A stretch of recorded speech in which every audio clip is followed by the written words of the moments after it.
All right, welcome back to the Stig Show. And I'm just super excited about what we are doing here at 770 KQB. This is the first of our feature that we are calling Honor a Veteran. And we're asking you to log on to 770KQB.com and just give us a brief description of someone that you believe deserves honor. And we're going to give a prize pack to someone each week, each Tuesday at 5:50 on 770 KQB. So let me read you the email from Michael. He writes in, he says, Dorsey Moore is a native New Mexican born in 1922. He's a local basketball star, and after Japan attacked Pearl Harbor, he joined the Army and fought in the Pacific Theater.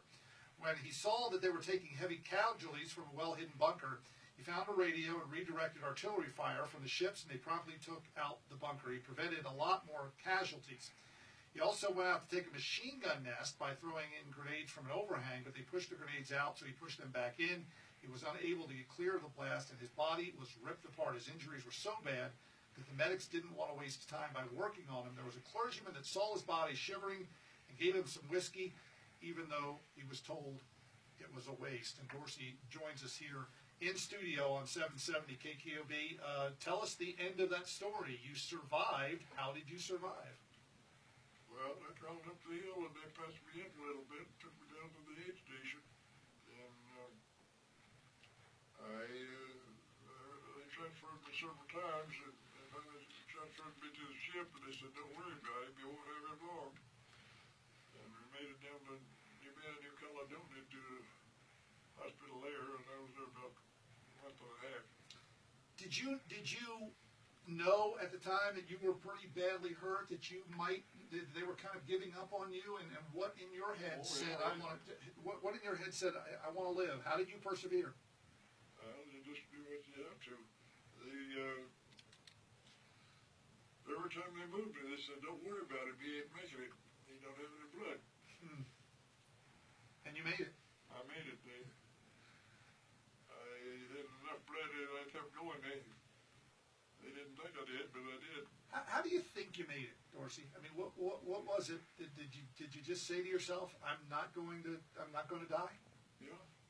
I was at a burial place where there's in a body bag, and on the back of a flatbed truck, and they scooped out with a bulldozer, and they were laying these body bags side by side, just two rows of them. And I woke up and after I looked over there, and I said, damn, it's like to give a man time to die, and I guess I was in the only body bag that hadn't been tied up. They knew I was still had a little bit of life. And I passed out again. The next thing I knew, they was hoisting me upside the ship, USS Relief. And they said, that's all. They said, well, we only got one, and he ain't going to be with you long. And let us find another cot. They said, send him up and found another cot. And they hoisted me up inside of the ship by the burial chute. Every morning they'd come out and they would put lead in the heads of these guys because they didn't want the head to float ashore. And they poured hot lead in there, which didn't smell really good. And I'd hear this click, splash, click, splash. About 7 or 8 every morning.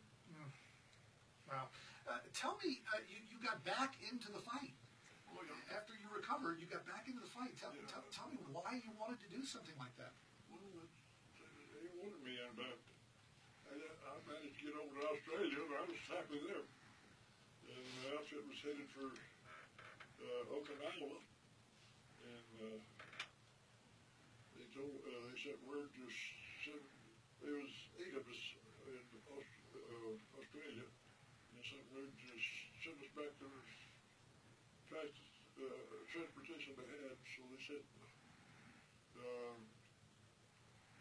some of them back by aircraft on the airplane, and the 3 of us, we went up to Newcastle, and we caught a boat from there over to supposed to go to New Caledonia, but we got out in the ocean, and they told us our outfit was going to move from the Philippines, and they caught up with the outfit.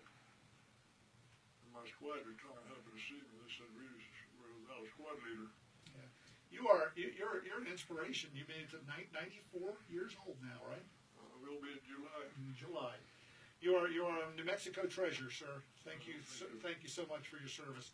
We are going to honor Dorsey Moore with a gift card, a $100 gift card to Marcelo's restaurant here in town, an overnight stay at the Marriott Hotel here in Albuquerque. We thank them. Also a $250 Visa gift card to spend however he'd like. We want to thank our sponsors, Larry H. Miller, Jeep, Chrysler, Dodge, Ram, and Nusenda Credit Union. If you want to nominate someone like Dorsey, just go to 770kqb.com, click on the Honor of Vet logo, and make your nomination there. And maybe your nominee will be our next honoree. Dorsey, great to meet you. Thank you, sir. We appreciate your service. Thank you. All right, Dorsey Moore, ladies and gentlemen, our very first Honor a Veteran here on 770 KQB. Back with the 6 o'clock hour of the Stig Show.